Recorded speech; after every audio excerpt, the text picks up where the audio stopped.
রূপা করে মাথার থেকে গোপাল কিন্তু পড়ে গেল। এই জায়গায় লিখলেন তারকগোসাই, যখন কৃষ্ণ জন্ম নিলেন তখন পূর্ণ ছিলেন না। পূর্ণ হলো কখন? যখন তিনি যমুনায় পড়েছেন তখন পূর্ণ হলো। কেন? কেন? যখন জন্মগ্রহণ করলেন তখন পূর্ণ ছিল না, মাথার থেকে পড়ে যাওয়ার পরে যমুনায় যখন পড়লেন তখন পূর্ণ হলো। কারণ ওই যমুনার অতল তলে যমুনার সঙ্গে মিলন হয়েছিল আমার প্রাণ গোবিন্দের। রাধে রাধে, জয় জয় সাধুগুরু বৈষ্ণব প্রেমানন্দে, হরি হরি বল। আর যমুনার অতল তলে বরুণ দেব আরো যত দেব দেবতা ছিল তাদের যত শক্তি ছিল সমস্ত গোবিন্দের সঙ্গে মিলিত হয়ে গেল। এই জন্য গোবিন্দ ওখানে পূর্ণ হয়ে গেলেন। জন্মগ্রহণ করেছিলেন যখন তখন পূর্ণ হয়নি। যখন যমুনায় পড়লেন সমস্ত শক্তি যখন গোবিন্দের মধ্যে প্রকট হলেন তখন তিনি পূর্ণ হলেন। আস্তে আস্তে খুঁজতে খুঁজতে গোবিন্দ আবার ধরা দিলেন বসুদেবকে। যমুনা আবার কোলের থেকে ফিরিয়ে দিলেন যে যাও। হ্যাঁ, তখন মাথায় করে নিয়ে আবার চললেন কোথায়? গোকুলে, নন্দালয়ে। সেখানে যশোদার গর্ভে যমজ সন্তান হয়েছিল। ওখান থেকে একটি কন্যা সন্তান তুলে নিয়ে বসুদেব চললেন আর মা যশোদার পাশে গোপালকে রেখে দিয়ে গেলেন। আর একটা সন্তান যে ছিল গোপালের সঙ্গে মিশে গেলেন। ওখানেও কিন্তু গোবিন্দের সঙ্গে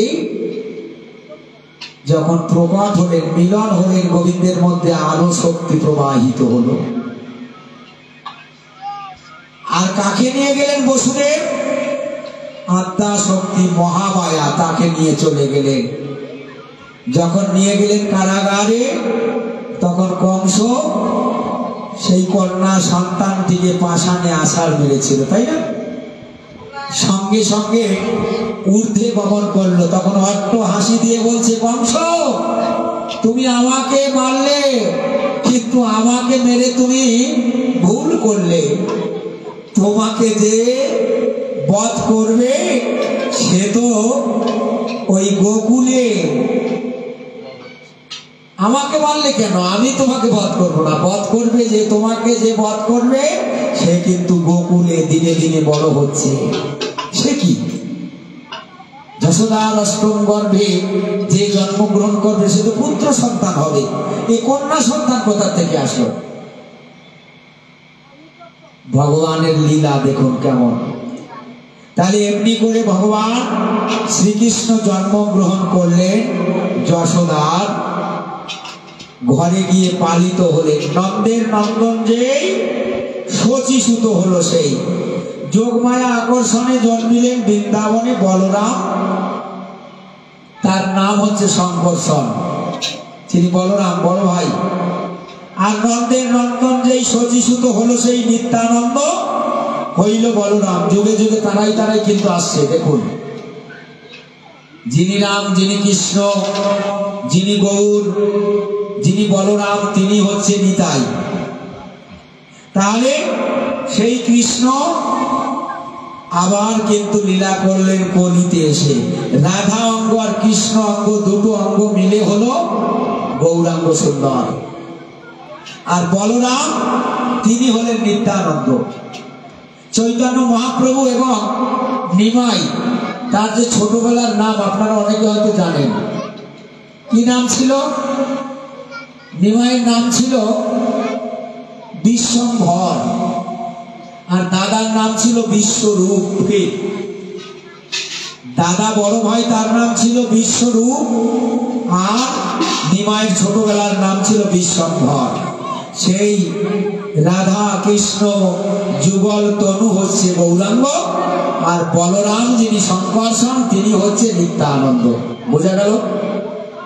এইবার সেই চৈতন্য মহাপ্রভু যিনি 24 বছরে সন্ন্যাস গ্রহণ করলেন, তিনি বিবাহ করেছিলেন প্রথমে কাকে? লক্ষ্মীপ্রিয়াকে। তিনি সর্পদংশনে মারা গেলেন। আবার বিয়ে করেছিলেন সনাতন মিশ্রের কন্যা কাকে? বিষ্ণুপ্রিয়াকে করলেন। কিন্তু চৈতন্য মহাপ্রভু সন্ন্যাস গ্রহণ করলেন। ওনার দীক্ষা গুরু ছিলেন গঙ্গাদাস পণ্ডিত। আর চৈতন্য মহাপ্রভু যখন সন্ন্যাস নিলেন, সন্ন্যাসের গুরুকে ভারতী গোসাই, তাই না? তখন বয়স ছিল চৈতন্য মহাপ্রভু 24 বছর, আর বিষ্ণুপ্রিয়ার বয়স কত? মাত্র 16 বছর বয়স। এই 16 বছর বয়স বিষ্ণুপ্রিয়া এবং মা ছজিরানী তখন খুব বয়স হচ্ছে, বৃদ্ধা। চৈতন্য মহাপ্রভুর বাবা কিন্তু অনেক অল্প বয়সে মারা যায়, জগন্নাথ মিশ্র। তখন মা কেঁদে কেঁদে বলেছিল, নিমাই, আজকে তুই যদি সন্ন্যাসী হয়ে চলে যাস, তাহলে আমি যে তোর মা, আমাকে কে দেখবে বল? আমাকে কে দেখবে? আমাকে এক মুঠো কে খেতে দেবে?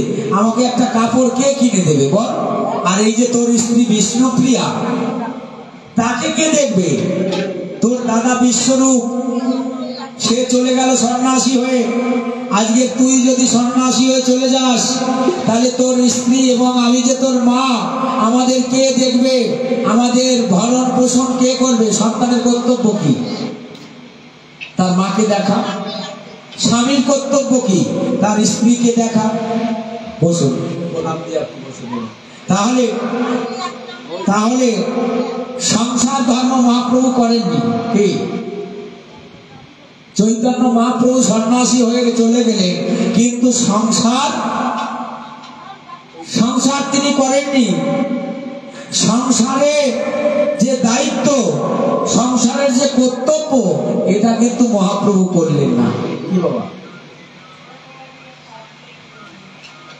তাই চৈতন্য মহাপ্রভুকে যখন মা বললেন যে নিমাই, বিষ্ণুপ্রিয়া এবং আমি তোর মা, আমরা কি করব বল? তুই সন্ন্যাসী হয়ে চলে গেলে। তখন চৈতন্য মহাপ্রভু বললেন, মা, আমি সন্ন্যাস করব না, আমি সন্ন্যাস ছেড়ে দিচ্ছি। বলছে, কেন সন্ন্যাস ছাড়বি? সন্ন্যাস ত্যাগ করিস না কেন? যে বংশে একটা ছেলে সাধু হয়, যে বংশে একটা ছেলে সন্ন্যাসী হয়, তার 14 পুরুষ স্বর্গে যায়। যে বংশে একটা ছেলে সাধু হয়ে ভেঙে যায়, সন্ন্যাসী হয়ে ভেঙে যায়, তার 21 পুরুষ নরকগামী হয়।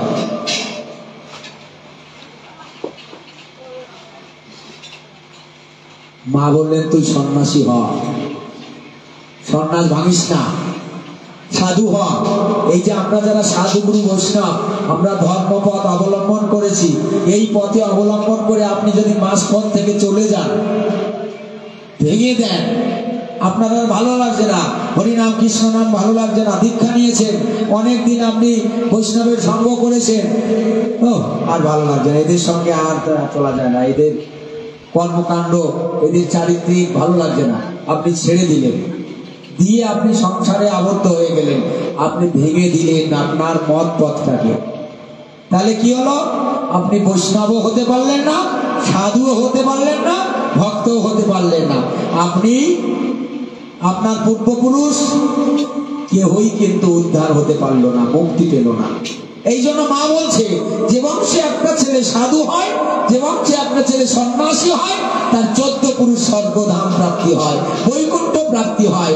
আর যে বংশে একটা ছেলে সাধু হয়ে সন্ন্যাসী হয়ে ভেঙে যায়, তার 21 পুরুষ নরকগামী হয়। নিমাইকে বললেন, তুই সন্ন্যাস ভাঙিস না, যা। তখন মাকে কথা দিলেন, মা, আমি যতবার এসেছি তোমার গর্ভেই এসেছি, ও মা, তোমাকে আমি কথা দিচ্ছি, তোমার গর্ভে আরো 2 বার আমি জন্মগ্রহণ করব। চৈতন্য ভাগবত আপনারা দেখবেন যে চৈতন্য প্রভু আগে কথা দিলেন যে আমি তোমার গর্ভে আরো 2 বার জন্ম নেব। কিসের জন্য?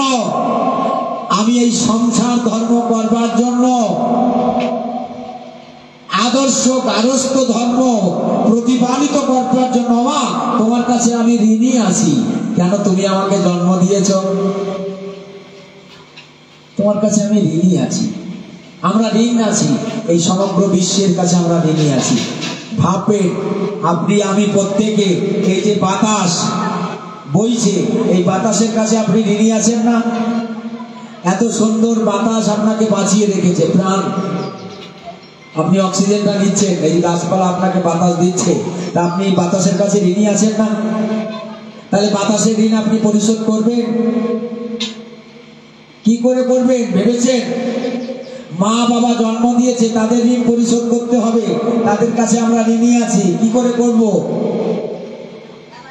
সাধুগুরু বৈষ্ণবের কাছে ঋণী আছি, তারা আমাকে মধুর হরিনাম দিয়েছে, কৃষ্ণ নাম দিয়েছে, সাধু সঙ্গ করবার অধিকার দিয়েছে, আমি তার কাছে ঋণী রয়েছি না?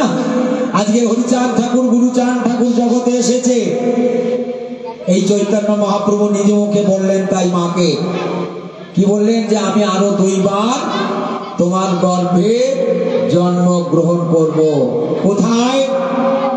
খেতর বলে একটা জায়গা, সেখানে জন্মগ্রহণ করলেন চৈতন্য মহাপ্রভু, অদ্বৈত গোসাই এবং নিত্যানন্দ মহাপ্রভু, 3 জনে গুপ্ত লীলা করেছিল। দেখবেন গুপ্ত এত কথা বলবে না, এই যে মা রান্না করতে করতে এত কথা বলতে হয় না। আমরা দেখেছি মায়েরা মুখে কাপড় বেঁধে রান্না করতো, বৈষ্ণব সেবা রান্ধন করলেন। আপনার মুখের থেকে থুতু যদি রান্নার কড়াইতে যায়, ওটা উচ্ছিষ্ট হয়ে গেল, ওটা সেবায় লাগবে না, ওটা সেবায় লাগবে না। আপনার মুখের থেকে 1 বিন্দু থুতু যদি পড়ে ওই প্রসাদের মধ্যে, ভোগের মধ্যে, ওটা উচ্ছিষ্ট হয়ে গেল, ওটা আর সেবায় লাগবে না। কত কঠিন জানেন? ওখানে খুব কঠিন জায়গা। খেতর জন্মগ্রহণ করলেন।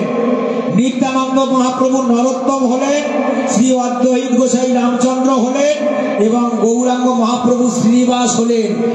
এই 3 জন লীলা করেছিল গুপ্ত লীলা খেতরে। যে কলির জীবকে তো আমি উদ্ধার করতে এসেছিলাম, আমি সন্ন্যাসী হলাম, সেই মধুমাখা হরিনাম নিয়ে আসলাম জগতে, কিন্তু এই কলির জীব হরিনাম নেয় না, এরা সাধু সঙ্গ করে না, এরা বৈষ্ণব সঙ্গ করে না, এরা কলির কবলে পড়ে ধর্মকে এরা বাদ দিয়ে অধর্ম নিয়ে চলছে সদা সর্বক্ষণ। তাই মহাপ্রভু দেখলেন আবার আমি যাব খেতরে, দেখি এদেরকে আমি পথে আনতে পারি নাকি। সেদিনও পারলেন না, তাই মহাপ্রভু আবার জন্মগ্রহণ করলেন। কোথায়? শেষ লীলা করব মা ওই স্বর্ণকোণে,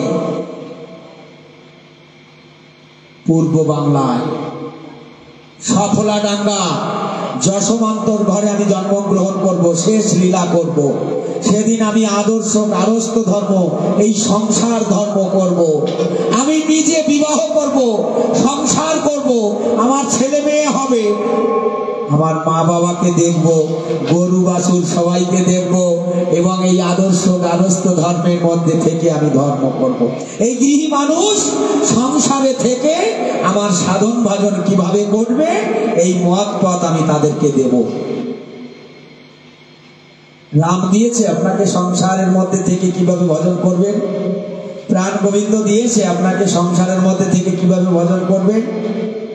ভগবান শ্রীকৃষ্ণ কি বললেন? আমি যা করেছি তোমরা তা কেউ করবে না, আমি যা বলেছি গীতার মধ্যে আমার মুখাশ্রিত বাণী, সেগুলো তোমরা পালন করে চলার চেষ্টা করবে। চৈতন্য মহাপ্রভু তিনিও সন্ন্যাসী হলেন, তিনিও সংসার ধর্ম করলেন না। আজকের হরিচাঁদ গুরুচাঁদ ঠাকুর এসে সংসার ধর্ম করলেন। তাই ঠাকুর বললেন কি, গৃহেতে থাকিয়া যার হয় ভাবুদয়, সেই সে পরম সাধু জানিবে নিশ্চয়। দেহের ইন্দ্রিয় বশ করেছে যে জন, তার দর্শনে হয় তীর্থ দর্শন। দেহের ইন্দ্রিয় বশ না হয়েছে যার, তীর্থে গেলে ফল প্রাপ্তি না হইবে তার। আমি আপনি প্রত্যেকে যতই সাধন ভজন করি, যতই তার নাম গুণাগুণ করি, আমার ইন্দ্রিয়গণ যদি বশ না হয়, হ্যাঁ, আমার যে 10টা ইন্দ্রিয়, চক্ষু কর্ণ নাসিকা জিহ্বা ত্বক বাক পানি পাত বায়ু বস্তু, এই 10টা ইন্দ্রিয়, আর মনকে সঙ্গে নিলে 11 ইন্দ্রিয়, আর আমার মধ্যে 6টা রিপু আছে, কাম ক্রোধ লোভ মদ মোহ মাৎসর্য, এই যে ষড়রিপু এবং 10 ইন্দ্রিয় যদি বশ না করা যায়, তাহলে কোনো সাধন ভজন করে কোনো কাজ হবে না। আপনাকে বশীভূত করতে হবে এদেরকে। আপনি 6 গোসাইয়ের আরতি করবেন, বন্দনা করবেন, পঞ্চতত্ত্ব করবেন, করুন, কিন্তু আপনার রিপু ইন্দ্রিয়গণ যদি এরা বহির্মুখে থাকে,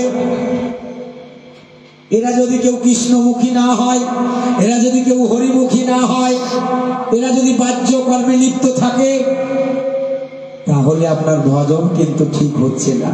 আপনি বৃন্দাবনবাসী হতে পারলেন না, আপনি ব্রজবাসী হতে পারলেন না। এই জন্য হরিচাঁদ গুরুচাঁদ ঠাকুর সংসারে এসে সংসার ধর্ম করার মধ্য দিয়ে বাবা মাকে দেখতে হবে, ছেলে মেয়েকে মানুষ করতে হবে, তাদের লেখাপড়া শেখাতে হবে, স্ত্রী তার প্রতি কর্তব্য তাও পালন করতে হবে, সংসারে সমস্ত কিছু দায় দায়িত্ব পালন করে তারপরে আপনাকে বৈষ্ণব হতে হবে, তারপরে আপনাকে মতুয়া হতে হবে, সাধু হতে হবে। কত কঠিন! আর যারা বিয়ে টিয়ে করে নাই, ব্রহ্মচারী হয়ে চলে যাচ্ছে, হ্যাঁ, তারা তো কোনো দায়িত্বই পালন করলো না। এই জন্য হরিচাঁদ ঠাকুর বললেন, গৃহেতে থাকিয়া যার হয় ভাবুদয়, সেই সে পরম সাধু জানিবে নিশ্চয়। এই গৃহে যারা বসবাস করছে এরাই হচ্ছে বড় সাধু, এরাই হচ্ছে বড় ভক্ত। কেন? আপনার টাকায় ওই বৃন্দাবনের যে পরম মহারাজ উনি বেঁচে আছে, পাহাড় পর্বতে যে সাধু সন্ন্যাসীরা থাকে আপনার চাল আপনার টাকায় ওরা বেঁচে আছে। এই যে কুম্ভ মেলা হলো, এক একজন সাধু বাবাদের যারা যারা গিয়েছিল সেই মেলায় তারা দান ধ্যান করেছে না? আপনি 10 টাকা দিয়েছেন, 20 টাকা দিয়েছেন, এরকম বহু মানুষ সেখানে দান ধ্যান করেছে, তাই তারা বেঁচে আছে আপনার টাকায়। তা বড় কে হলো? আপনি হলেন না? কি আপনি কষ্ট করে পরিশ্রম করে দিন মজুর করে দুটো পয়সা নিয়ে তাদেরকে দান করলেন, তা আপনি বড় হলেন না? আপনি সংসারের মধ্যে থেকে মাকে দেখছেন, বাবাকে দেখছেন, স্ত্রীকে দেখছেন, সন্তান সন্ততিকে মানুষ করছেন, তার মধ্য দিয়ে সন্ধ্যার সময় ঘরে বসে চোখের জল ফেলছেন আর বলছেন, হে গোবিন্দ, তোমাকে ডাকবার মতো আমার সময় হয় না, আমি সারাদিন অন্তে একবার তোমার নাম গুণাগুণ করছি। হে গোবিন্দ, আমি সাধন জানি না, আমি ভজন জানি না, মন্ত্র তন্ত্র কিছু জানি না। হে গোবিন্দ, চোখের জল দিয়ে আমি তোমার চরণে ভক্তি অর্ঘ্য দান করছি, তুমি গ্রহণ করো। তোমাকে একটা তুলসীর পাতা, হ্যাঁ, একটা বাতাসা দিয়ে আমি বলছি, তুমি এসে গ্রহণ করো। গোবিন্দ তাই গ্রহণ করছে, শ্রীহরি তাই গ্রহণ করছে। আজকের হরিচাঁদ গুরুচাঁদ ঠাকুর যদি না আসতো বাবা, আমরা আজকের হরিনাম কৃষ্ণ নাম কোনোটাই করতে পারতাম না, কোনোটাই করতে পারতাম না। একদিন আমাদের, হ্যাঁ, এই যে গীতা পাঠ, এই যে আমি পাঠ করছি, এই পাঠ করা আমাদের হতো না। কেন? সেদিন ব্রাহ্মণ ক্ষত্রিয় বৈশ্য গীতার মধ্যে কি বললেন? চতুর্বর্ণাং ময়া সৃষ্টং গুণ কর্ম বিভাগ। তাহলে গুণ কর্ম অনুসারে তিনি ভাগ করলেন। কে ব্রাহ্মণ হবে, কে ক্ষত্রিয় হবে, কে বৈশ্য হবে, কে শূদ্র হবে, গুণ কর্ম অনুসারে তিনি ভাগ করলেন। উলুধ্বনি দাও মায়েরা সবাই, হরি বল হরি বল হরি বল।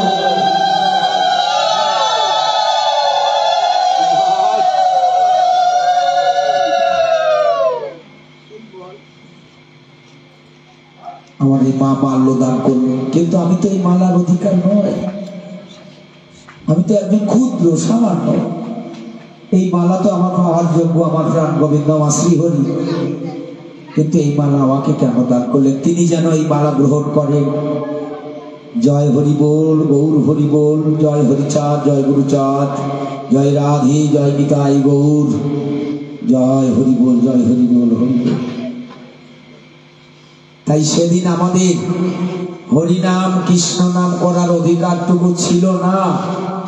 হরিনাম কৃষ্ণ নাম করলে আমাদের কানে জাতির ইতিহাস আপনারা পড়বেন, শক্তি সঙ্গম তন্ত্র বলে একটা বই আছে, পড়বেন, তার মধ্যে জাতির ইতিহাস আপনারা পাবেন, যে আমরা কোথায় ছিলাম, কোথা থেকে আজকে এসেছি।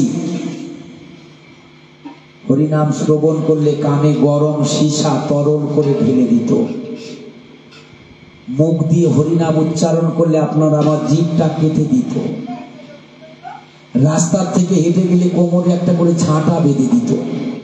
আপনার আমার পায়ের ধুলোটা ওই রাস্তায় যেন পড়ে না থাকে। কেন? আমরা ছোট জাত, আমরা চাঁড়াল, আমরা চন্ডাল, আজকে নবসূত্র তো বাবা হরিচাঁদ গুরুচাঁদ এসে করেছে। এর আগে আমরা চাঁড়াল ছিলাম, চন্ডাল ছিলাম, নিচু জাত ছিলাম। আমাদের কোনো সেবার অধিকার, কোনো পূজার অধিকার, কোনো কিছুর অধিকার ছিল না। গলায় একটা করে ঠিলে বেঁধে দিত, মুখের থুতুটা ওই ঠিলের মধ্যে ফেলতে হবে। বুদ্ধদেব বহুদিন সাধনা করেছিল, সাধনা করে সিদ্ধিপ্রাপ্ত হয়েছিল। যখন স্বয়ং ঈশ্বর এসে সামনে দাঁড়িয়েছে, বলছে বুদ্ধ তোমার সাধনায় আমি সন্তুষ্ট হয়েছি, বলো তুমি কি বর চাও, তোমাকে তাই দেব। বুদ্ধদেব অবতার, তিনি বললেন প্রভু আমার নিজের জন্য আমি কিছু চাই না।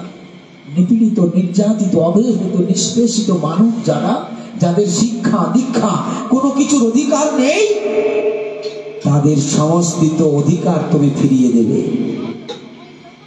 প্রভু বললেন তথাস্তু, তোমার মনোবাসনা আমি পূর্ণ করব, কিন্তু আমি যেদিন অবতার হব, শেষ অবতার, ওই স্বর্ণকোণে সেদিন আমি পূরণ করব।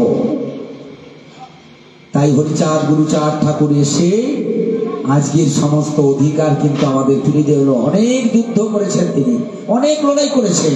14 বছর না ঘুমিয়ে না খেয়ে এই জাতির জন্য তিনি লড়াই করেছিলেন। গোয়াল ঘর থেকে যখন গরু বেরিয়ে যেত, তখন এই চড়াল চন্ডালদের স্কুলে যেতে দিত না। একমাত্র অধিকার ছিল উচ্চবর্ণীয় যারা, তাদের অধিকার ছিল। বাবা সাহেব আম্বেদকর একদিন স্কুলে পড়তে গিয়েছিল, একটু জল পিপাসার জন্য জল চেয়েছিল মাস্টারমশাইকে, যে আমাকে একটু জল দেবেন। মাস্টারমশাই বলছে তোকে জল দেওয়া যাবে না। কেন? তুই না চাঁড়াল, তুই না চন্ডালের ছেলে। এই স্কুলে একমাত্র পড়াশুনো করবে উচ্চ বর্ণীয় যারা, তারা। এখানে কোনো চাঁড়াল চন্ডালের লেখাপড়া শেখার অধিকার নেই। এখানে থেকে তোকে একটু জলও আমি দিতে পারবো না। সেদিন জল দেয়নি। বাবা সাহেব আম্বেদকর কাঁদতে কাঁদতে, চোখের জল ফেলতে ফেলতে, হাঁটতে হাঁটতে বিলের মধ্যে এসে একটা ডোবা, ছোট্ট একটু ডোবা, সেই ডোবা জায়গা থেকে অল্প একটু জল নিয়ে বাবা সাহেব আম্বেদকর খেলো। খাওয়ার পরে দূরে থেকে একটা বৃদ্ধ ব্রাহ্মণ দাঁড়িয়ে দাঁড়িয়ে দেখছে, কে যেন একটা ছেলে ওই ডোবার থেকে জল নিয়ে পান করছে। কাছে গিয়ে বলছে, কে তুই? ডোবার থেকে কেন জল খেয়েছিস? কে? তোর পরিচয় কি? বলছি আমি ওই মাহাদের কুলে জন্মগ্রহণ করেছি, আমি এই শূদ্র কুলে, হ্যাঁ চন্ডাল কুলে। তাহলে তুই এখান থেকে জল খেলি কেন হারামজাদা? তুই জানিস না এখানে পায়খানা করে জল শৌচ করি আমরা ব্রাহ্মণ যারা। এই জলটাকে তুই স্পর্শ করে দিলি, এটা অপবিত্র হয়ে গেল। এই জল আর আমরা স্পর্শ করব না। ভাববে, মাদানের কোচা ভেঙে সেই দিন প্রহার করলেন বাবা সাহেব আম্বেদকরকে, যিনি আজকের আমাদের ভারতের আইন প্রণয়ন করেছে, ভারতের একজন মনীষী যিনি। তার ছোট্টবেলার কাহিনী একটুখানি বললাম। মাদারের কোচা ভেঙে যখন মারতে আরম্ভ করলো, রক্তাক্ত করে দিল সর্বাঙ্গ। কাঁদতে কাঁদতে বাড়িতে এসে বলছে, বাবা আমি আর জীবনে স্কুলে যাব না। বলছি কেন? বলছে না বাবা আর লেখাপড়া শিখবো না, আর আমি স্কুলে যাবো না। কেন? দেখো আমাকে মেরে মেরে কি করেছে। কে মেরেছে? বলছে ওই ব্রাহ্মণ, উচ্চবর্ণীয় মানুষ যারা। আমি চন্ডাল কুলে জন্মগ্রহণ করেছি, এটাই আমার অপরাধ। আমি ছোট জাত, এটাই আমার অপরাধ। আমি একটু ডোবার থেকে জল পান করেছি, এটা আমার অপরাধ। ওরা পায়খানা করে জল শৌচ করে ওই ডোবায়, ওই জল পান করেছি, ওই জল নাকি তাদের অপবিত্র হয়ে গেছে। বাবা আমি আর স্কুলে যাব না, লেখাপড়া শিখবো না। আমি গলায় কলসি নিয়ে দড়ি দিয়ে ডুবে জলে মরবো, আত্মহত্যা করব। আমি আর লেখাপড়া শিখব। বেদনাদায়ক, দুঃখের কথা। বাবা তখন মাথায় হাত দিয়ে বলছে, বাবা রে একদিন তোকে লেখাপড়া শিখে মানুষ হতে হবে। যেদিন তুই মানুষ হতে পারবি, সেদিন তুই এদের শিক্ষা দিতে পারবি। তাই বাবা সাহেব আম্বেদকর লেখাপড়া শিখে মানুষ হয়েছিল। বাবা গুরুচাঁদ তাই বলেছিলেন যে শিক্ষাই জাতির মেরুদণ্ড, শিক্ষায় আনে চেতনা। প্রত্যেককে শিক্ষা গ্রহণ করতে হবে। তাই গোয়াল ঘরে গরু যখন বেরিয়ে যেত তখন ওই সেই বাড়িওয়ালাকে বলতো যে আপনার গোয়াল ঘাটটা তো খালি আছে, আমার সম্প্রদায়ের যারা ছোট ছোট ছেলেরা ওরা গোয়াল ঘরে বসে পড়াশোনা করবে। তখনকার দিনে আমাদের বাবারা হয়তো জানতে পারে গোয়াল ঘরে তখন পড়াশুনো শিখতে হতো। কোনো স্কুলে, কোনো কলেজে, কোনো পাঠশালায় সেদিন লেখাপড়া শিখতে দেয়নি। 14,000 স্কুল করেছিলেন আমার গুরুচাঁদ ঠাকুর। ভাববে কোন অবদান ভাবেননি এই জাতির জন্য, কোন অবদান ভাবেনি। মহাপ্রভু ভেবেছিল, কিন্তু মহাপ্রভুকে দাবিয়ে রেখেছিল। মহাপ্রভু চেয়েছিল, কিন্তু মহাপ্রভুকে করতে দেয়নি। আজকের বাবা হরিচাঁদ গুরুচাঁদ ঠাকুর এসে আমাদের মরা জাতিকে প্রাণ দিয়েছেন তিনি। আজকের আপনার ছেলে চাকরি করছে, ব্যারিস্টার, কেউ ডাক্তার, কেউ উকিল, কেউ ইঞ্জিনিয়ার। কে বানালো? ভেবে দেখবেন, আজকের হরিগুরুচাঁদ ঠাকুর যদি জগতে না আসতো, আমার আপনার ছেলে ব্যারিস্টার হতো না, ডাক্তার হতো না, উকিল হতো না, ইঞ্জিনিয়ার হতো না। আজকে তো দোতলা বাড়ি করছেন, ভালো আছেন, ভালো থাকছেন, কিন্তু কার দয়ায়? কার দয়ায়? বাংলাদেশ থেকে যখন আপনারা এই দেশে এসেছিলেন কি দুর্ভিক্ষ ছিল, এক মুঠো অন্ন তাই জুটত না, একটু থাকার জায়গা ছিল না। কেউ রেল লাইনের পারে, কেউ গাছতলায়, যে যেখানে পারত গিয়ে বসবাস করত। এক মুঠো খাবার জন্য হাহাকার করেছি আমরা। এই বাংলাদেশের মানুষ যারা, কি অভাব! আজকের আপনাদের সেই অভাব আছে কি? আমার মনে হয় আর অভাব নেই। আমরা ভালো আছি, ভালো থাকছি, ভালো খাচ্ছি, কিন্তু যে পরম পিতা আমাদের জন্য এত করলো তার কথাও কিন্তু আমাদের একটু ভাবতে হবে। কি আমি বলবো না যে আপনি তার ভক্ত হয়ে যান, না, তার ভক্ত হতে হবে না। আজকে বাবা গুরুচাঁদ আপনাদের জন্য যা করেছে, অন্তত তাকে একটু শ্রদ্ধা জানাবেন, তাকে অন্তত একটু ভক্তি করবে।